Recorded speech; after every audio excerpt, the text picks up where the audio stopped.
दौलत एक ऐसी तितली है जिसे पकड़ते पकड़ते आदमी अपनों से दूर हो जाता है। आंखों का पानी और दिल की कहानी हर किसी को समझ नहीं आती। आंखें अक्सर वही लोग खोल जाते हैं जिन पर हम आंखें बंद करके भरोसा करते हैं। मुकाबला इतना बढ़ गया है कि दुख सुनाओ तो अगला डबल सुनाने लग जाता है। ज़माना कुछ नहीं बोलता, सब कुछ पैसा बोलता है। पैसा आने के बाद इंसान नहीं, इंसान का मिजाज बोलता है। हमारी ज़िंदगी में ऐसे लोग भी होते हैं जो हंसते भी हमारे साथ हैं और डसते भी हमें ही हैं। कोई चाहे कितना भी खूबसूरत हो, लेकिन अगर वो मुखलिस रहना नहीं जानता तो वो कचरा है।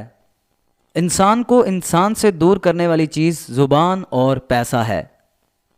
कभी कभी इंसान ख़त्म हो रहा होता है और लोगों को लगता है कि वो बदल गया है। शाम ज़िंदगी की हो या दुखों की, आखिर ढल ही जाती है। वक्त का तकाजा है कि खुद को खुद तक ही महदूद रखो। तारीफ़ों के पुल के नीचे मतलब की नदियाँ बहती हैं। इंसान को मारती हमेशा मोहब्बतें हैं, नफ़रत तो जीना सिखाती है।